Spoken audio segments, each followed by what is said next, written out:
Morgan Housel कहते हैं कि फाइनेंशियल सक्सेस कोई हार्ड साइंस नहीं है, ये एक सॉफ्ट स्किल है।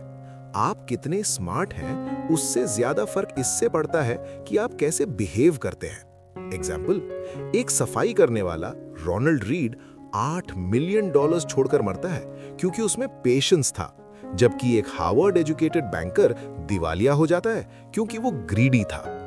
की chapters and concepts. 1. No once crazy. हर इंसान का पैसे को देखने का नजरिया अलग होता है। जो इंसान गरीबी में बड़ा हुआ वो स्टॉक मार्केट को अलग तरीके से देखेगा और जो अमीरी में बड़ा हुआ वो अलग। मैसेज: कोई भी दुर्भाग्य से या बेवकूफी से गलत डिसीजन नहीं लेता, वो बस अपने अनुभव के हिसाब से फैसला लेता है। 2. Luck and risk. सक्सेस सिर्फ मेहनत से नहीं आती, उसमें लक का बड़ा हाथ होता है और फेलियर का मतलब हमेशा गलत डिसीजन नहीं होता, कभी कभी रिस्क काम कर जाता है। लर्निंग: ना तो किसी की सक्सेस से ज्यादा इंप्रेस हो, ना फेलियर से ज्यादा दुखी।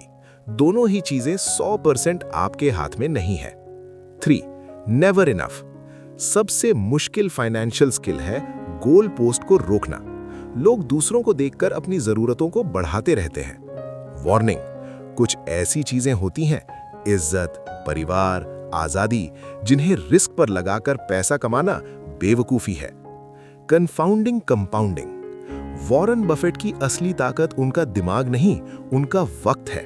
उन्होंने 10 साल की उम्र से इन्वेस्ट करना शुरू किया था। Formula: wealth is equal to investment multiplied by time raise to n। पैसा धीरे बनता है, लेकिन जब बनता है तो एक्सपोनेंशियल होता है। 5. Getting rich versus staying rich. पैसा कमाने के लिए रिस्क लेना पड़ता है, लेकिन पैसा बचाए रखने के लिए ह्यूमिलिटी और डर यानी फ्रुगैलिटी की जरूरत होती है। कॉन्सेप्ट: सर्वाइवल माइंडसेट रखें।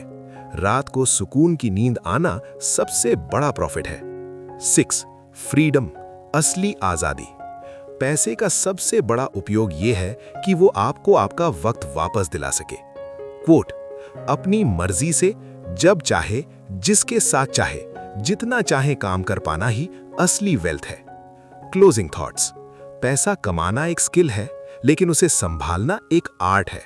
मॉर्गन हाउसल कहते हैं कि ह्यूमिलिटी और पेशेंस किसी भी फाइनेंशियल फॉर्मूला से बड़े हैं।